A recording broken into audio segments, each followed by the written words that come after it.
مجھ کو طیبہ کے نظاروں میں مزہ ملتا ہے۔ الحمد لله نحمده ونستعينه ونستغفره ونؤمن به ونتوكل عليه ونعوذ بالله من شرور أنفسنا ومن سيئات أعمالنا من يهده الله فلا مضل له ومن يضلله فلا هادي له ونشهد أن لا إله إلا الله وحده لا شريك له ونشهد أن سيدنا ومولانا محمدًا عبده ورسوله أما بعد أعوذ بالله من الشيطان الرجيم بسم الله الرحمن الرحيم إن الله يحب التوابين ويحب المتطهرين فقد قال النبي صلى الله عليه وسلم الطهور شطر الإيمان وقال في موضع آخر النزافة نصف الإيمان أو كما قال النبي صلى الله عليه وسلم إن الله وملائكته يصلون على النبي يا أيها الذين آمنوا صلوا عليه وسلموا تسليما درود پاک پڑھ لیجئے اللہم صلی علی محمد وعلى آل محمد كما صليت على إبراهيم وعلى آل إبراهيم إنك حميد مجيد اللهم بارك على محمد وعلى آل محمد كما باركت على إبراهيم وعلى آل إبراهيم إنك حميد مجيد۔ محترم حضرات، قابل قدر بزرگوں، نوجوانوں، دینی و ایمانی بھائیوں، میں نے آپ حضرات کے سامنے قرآن کریم کی ایک آیت کریمہ کا مختصر سا حصہ تلاوت کرنے کا شرف حاصل کیا ہے، اور ساتھ ہی ساتھ پیارے آقا صلی اللہ علیہ وسلم کی حدیث مبارکہ پیش کی ہے۔ میں چاہتا ہوں کہ اسی کو موضوع سخن بنا کر آپ حضرات کے سامنے ایک نئے پہلو پر بات کروں۔ قرآن کریم کے اندر اللہ نے فرمایا ان اللہ یحب التوابین ویحب المتطہرین، کہ بے شک اللہ تبارک و تعالی توبہ کرنے والے اور پاک و صاف رہنے والے کو پسند فرماتے ہیں۔ توبہ کے عنوان پہ آپ حضرات نے کئی بار سنا، باتیں آئی، لیکن اس آیت کریمہ کے اندر ایک اہم پہلو کو اجاگر کیا گیا ہے، ایک اہم پہلو پر نظر ثانی کی ضرورت ہے۔ وہ اہم پہلو کیا ہے؟ اللہ کا قرآن کہتا ہے ان اللہ هو التوابین ویحب المتطہرین، ان اللہ یحب التوابین ویحب المتطہرین، کہ بے شک اللہ تعالیٰ توبہ کرنے والے اور پاک و صاف رہنے والے کو پسند فرماتے ہیں۔ پاکی اور صفائی اسلام کا ایک اہم حصہ ہے۔ آج میں چاہتا ہوں کہ اسی پاکی صفائی پر کچھ لب کشائی کروں۔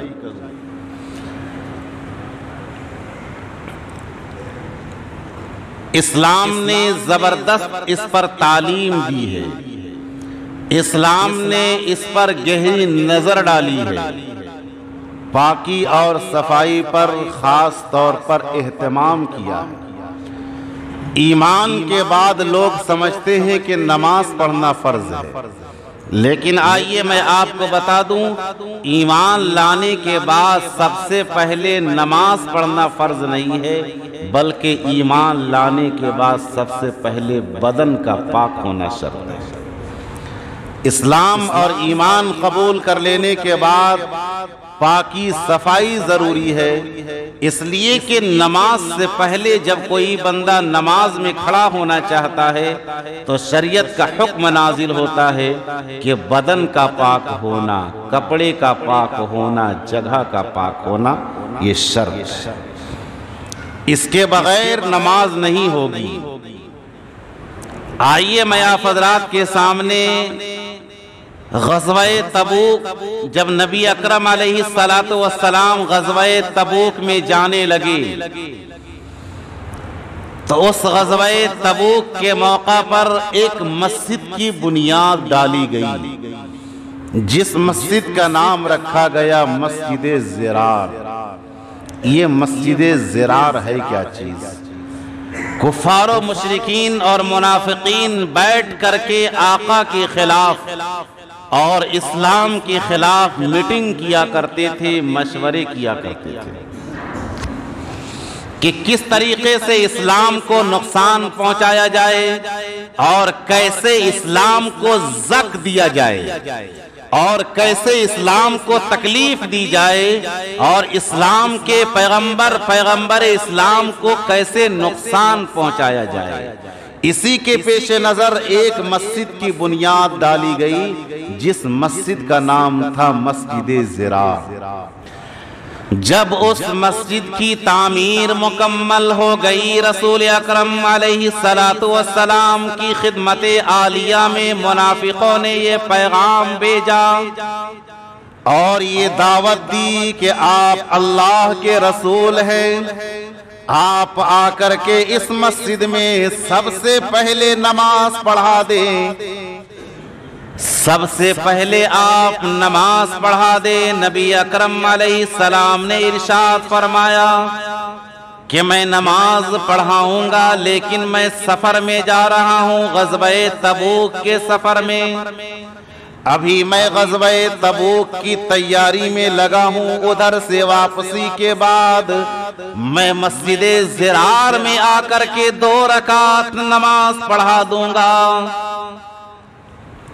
جب نبی اکرم علیہ السلام غزوہ تبوک میں چلے گئے، حضرت جبریل علیہ السلام اللہ کا پیغام لے کر کے آ گئے اور فرمایا کہ او میرے پیارے آقا، یہ مسجد جو ہے آپ کو پتہ ہونا چاہیے، یہ منافقوں کا اور کافروں اور مشرکین کے میٹنگ اور مشورے کی جگہ ہے، اور اس مسجد سے آپ کو نقصان پہنچایا جائے گا۔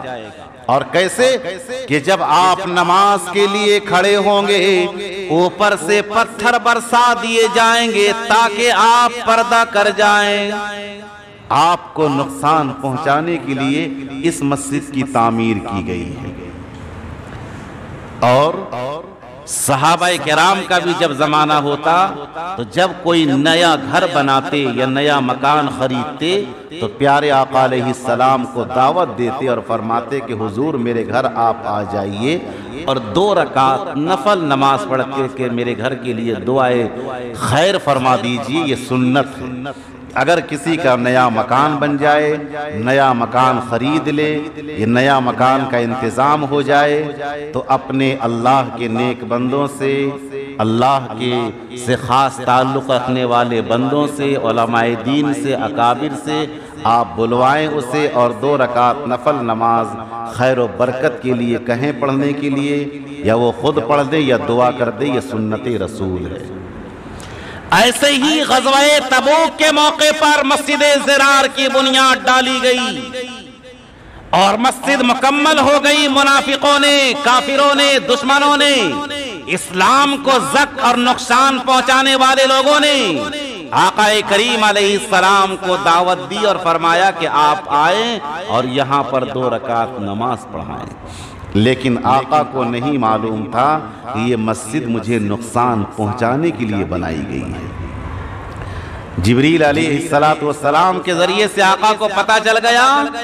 آقا کریم علیہ السلام نے اپنے پیارے صحابہ سے فرمایا کہ میرے پیارے صحابہ، اس مسجد کو منہدم کر دو، اس مسجد کو ڈھا دو، اس لیے کہ مسجد عبادت کے لیے نہیں بنائی گئی ہے بلکہ یہ مسجد اسلام اور پیغمبر اسلام کو مٹانے کے لیے بنائی گئی، اور یہاں پر منافق بیٹھ کر کے ڈبل گیم کھیلتے ہیں۔ جیسے ہمارے معاشرے کے اندر بھی ڈبل گیم کھیلنے والے آپ کو ملیں گے، آپ کے سامنے آپ کی تعریف خوب کریں گے، لیکن جیسے ہی آپ کی نظر سے اوجھل ہوں گے تو آپ کے خلاف ایسی ایسی باتیں کریں گے کہ آپ کا دماغ حواس باختہ ہو جائے گا۔ آپ یقین نہیں کر پائیں گے کہ ایسا آدمی میرے بارے بولا ہوگا۔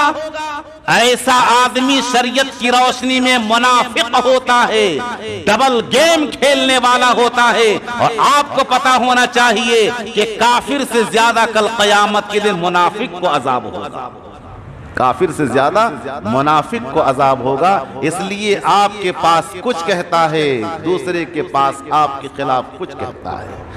ایسے لوگوں سے بچنے کا حکم دیا گیا ہے، ایسے لوگوں سے شریعت نے پرہیز کرنے کا حکم دیا ہے۔ ادھر آقا کے دربار میں یہ پیغام دیتے ہیں کہ او میرے پیارے آقا آئیے مسجد میں نماز پڑھا دیجئے، اور ادھر ڈبل گیم کھیلا جا رہا ہے کہ کیسے اوپر سے پتھر پھینک کر کے آقا کو نعوذ باللہ ختم کر دیا جائے، لیکن اسے یہ نہیں معلوم کہ بجھ نہیں سکتا کسی آندھی سے محمد مصطفیٰ کا چراغ، بجھ نہیں سکتا کسی آندھی سے محمد مصطفیٰ کا چراغ، آندھیوں خود آزما لو سامنے میدان ہے۔ لہذا صحابہ کرام کے ذریعے سے اس مسجد کو منہدم کر دیا گیا، زمین دوز کر دی گئی۔ اب نبی اکرم علیہ السلام مکہ سے مدینہ ہجرت کرنے لگے، تو جب ہجرت کرنے لگے تو آقا کو ایک مسجد کی بنیاد ڈالنے کا حکم دیا گیا، جس مسجد کا نام ہے مسجد قباء۔ یہ اسلام کی سب سے پہلی مسجد ہے، یہ تاریخ اسلام کی سب سے پہلی مسجد ہے، جو قبیلہ بنو سالم میں اس مسجد کی بنیاد ڈالی گئی، اور آقا کریم علیہ السلام نے بنیاد ڈالی، اور اسی مسجد میں آقا کریم علیہ السلام نے سب سے پہلے جمعہ کی 2 رکعت نماز پڑھائی ہے۔ جب وہاں پہ آقا کریم علیہ السلام نے مسجد کی بنیاد ڈالی، اس مسجد کے بنیاد میں ڈالنے والوں میں صحابہ کرام تھے، وہاں کے نمازی تھے۔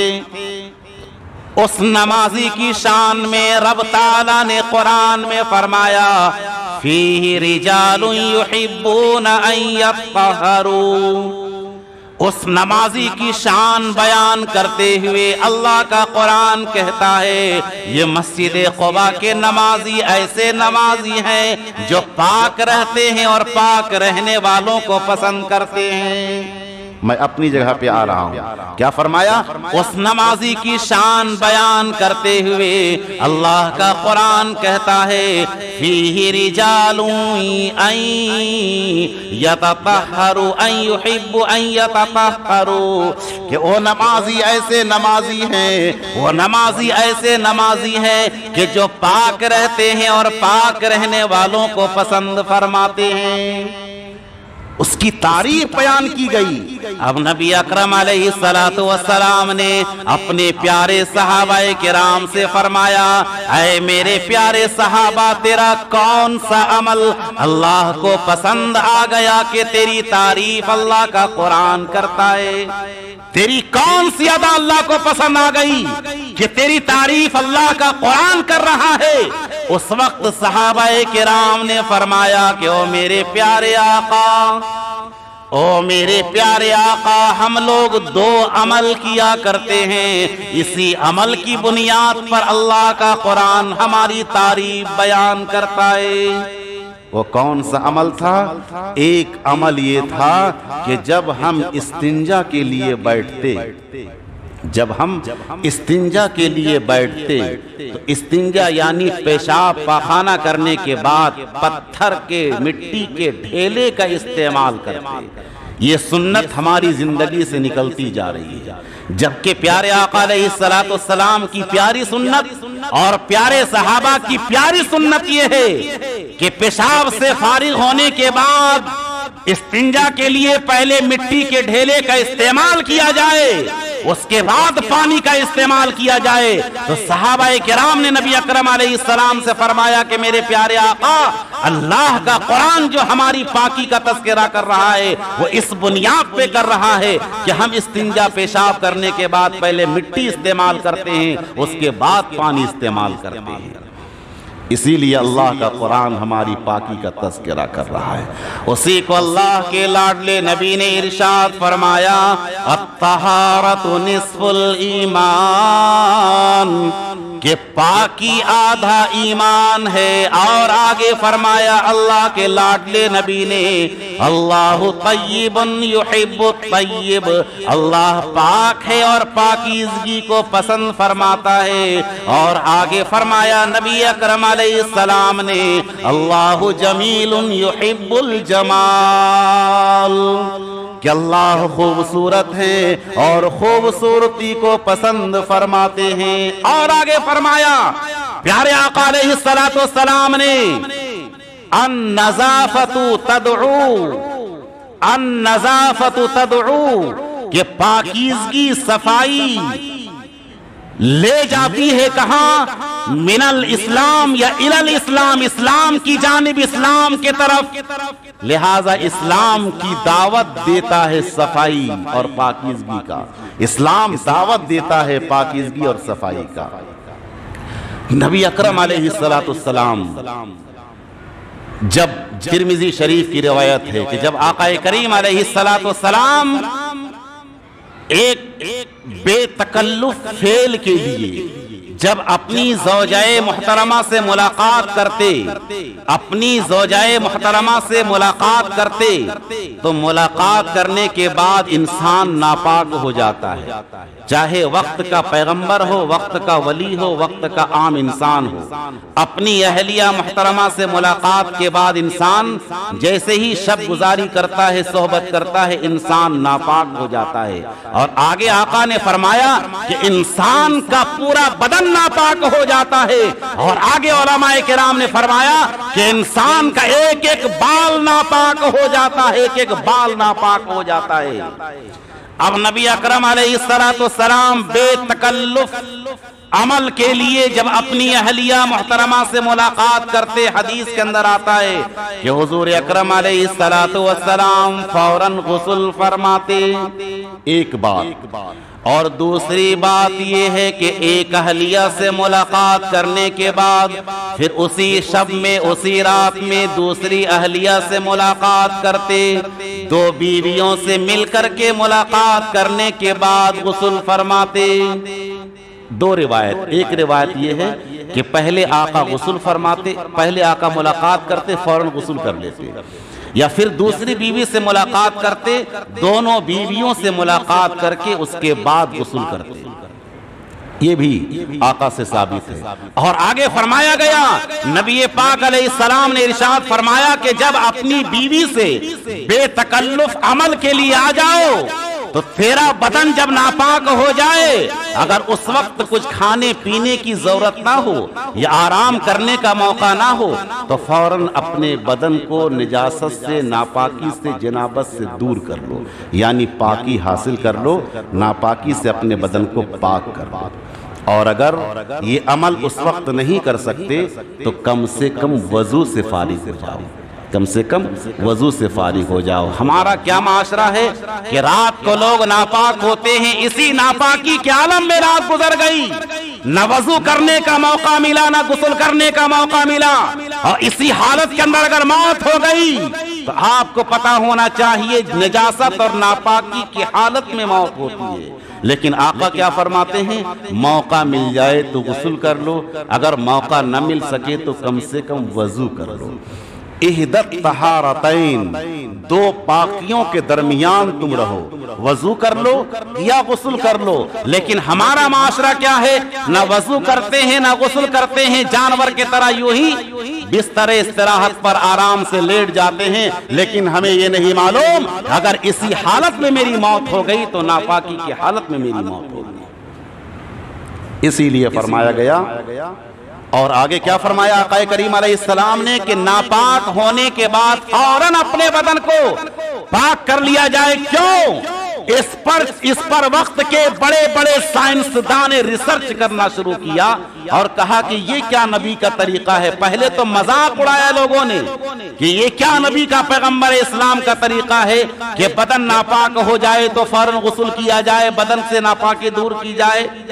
لیکن ریسرچ کرتے کرتے کرتے سائنسداں اس نتیجے تک پہنچے, ریسرچ کرتے کرتے سائنسداں اس نتیجے تک پہنچے ہیں کہ جب ایک انسان اپنی بیوی سے ملاقات کرتا ہے, اس کے بدن سے جب ناپاکی نکلتی ہے, ناپاکی نکلنے کے ساتھ ساتھ بدن کے مسامات سے جسم کے اندر جو چھوٹے چھوٹے سوراخ ہیں, جس سوراخ کو ہم دیکھ نہیں سکتے ہیں, دوربین کے ذریعے سے بعض حضرات دیکھتے ہیں, چھوٹے چھوٹے مسامات ہیں, اس سے جراثیم نکلتے ہیں. اگر انسان اسی وقت فوراً غسل کر لیتا ہے تو جراثیم اس کے بدن سے ہٹ جاتے ہیں, لیکن اگر دیر سے غسل کرتا ہے تو وہی جراثیم پھر جسم کے اندر چلے جاتے ہیں, جس سے انسان بڑی بڑی بیماریوں کا شکار ہو جاتا ہے, جس سے انسان بڑی بڑی بیماریوں کا شکار ہو جاتا ہے. اس لیے انسان جب بھی ناپاک ہو جائے تو فوراً غسل کر لے. اگر غسل کا موقع نہ ہو تو کم سے کم وضو ضرور کر لے. احدت طہارتین, حدیث کے الفاظ ہیں, احدت طہارتین کہ دو پاکیوں کے درمیان انسان رہے, یا تو وضو کے درمیان رہے یا تو غسل کے درمیان رہے. ایسا نہ ہو کہ وضو بھی نہ کرے غسل بھی نہ کرے, وہ سمجھ جائیے مکمل طور پر وہ ناپاک ہے. اور علماء کرام نے تو یہاں تک کہ فرمایا کہ آدھا پاکی وضو ہے, مکمل پاکی غسل ہے. اگر کسی نے وضو کر لیا تو آدھا پاک ہو گیا, کسی نے غسل کر لیا تو پورا پاک ہو گیا. ایک بات. دوسری بات یہ ہے, آقا نے ارشاد فرمایا استنزہ من البول, کہ پیشاب سے بچو, پیشاب کی چھینٹوں سے بچو. آج ہمارے معاشرے کا یہ حال ہے کہ لوگ کھڑے کھڑے پیشاب کر رہے ہیں. آپ نے بھی دیکھا ہوگا, ہم نے بھی دیکھا ہے, اور آپ کے اسی سماج میں دیکھا ہے. لوگ چوک چوراہے پر کھڑے کھڑے, لوگ نالیوں کے سامنے کھڑے کھڑے پیشاب کرتے ہیں. اسے یہ احساس تک نہیں ہوتا ہے کہ میرے سینے کے اندر ایمان کا کلمہ ہے, اسے احساس تک نہیں ہوتا کہ میں مسلمان ہوں. کھڑے کھڑے جانور کی طرح پیشاب کرتا ہے. اسے یہ نہیں معلوم کہ نبی اکرم علیہ السلام نے پیشاب کرنے کے متعلق جو حکم نازل کیا ہے وہ کیا حکم ہے کہ بیٹھ کر کے پیشاب کیا جائے اور پردے کے ساتھ پیشاب کیا جائے. آقا کریم علیہ السلام نے ایک بار پوری زندگی میں صرف ایک بار کھڑے ہو کر کے پیشاب کیا ہے. انہیں اٹھائیے, آنکھ بند ہے, منہ کھلا ہوا ہے, زیادہ گوشت لگ رہا کھائے ہیں لوگ.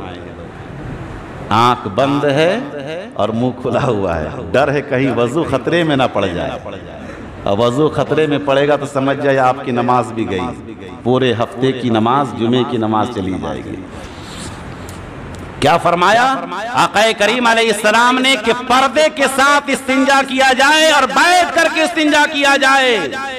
آقا کریم علیہ السلام نے فرمایا لا یبول قائما, کہ کھڑے ہو کر کے پیشاب نہ کیا جائے. لیکن میں آپ کو اسی محلے, اسی سماج اور معاشرے کی بات کرتا ہوں کہ ہمارے بہت ایسے مسلمان بھائی ہیں کہ جب صبح صبح نکلتا ہوں تو کچھ لوگ کھڑے کھڑے پیشاب کرتے ہیں. دور سے نظر پڑ جاتی ہے کہ امام صاحب آ رہے ہیں تو کھڑے کھڑے بیٹھ بھی جاتے ہیں. اللہ کی پناہ. اور کل کی بات میں بتاؤں, میں گھر سے آ رہا تھا, بہت کل مشکل سے میں سفر کر کے آپ کے یہاں پہنچا ہوں. میری ٹرین چھوٹ گئی. ہمارا بھتیجا کچھ دور چھوڑنے کے لیے بائک سے آیا. میں نے کہا کہ بائک لے کے گھر چلے جاؤ. بیچارہ راستے میں گیا, پولیس کا شکار ہو گیا, 9,000 کا چالان کٹ گیا. میری تنخواہ 9,000, ادھر 9,000 کی چالان کٹ گئی. باہر کے وہ تو مسئلہ الگ ہے.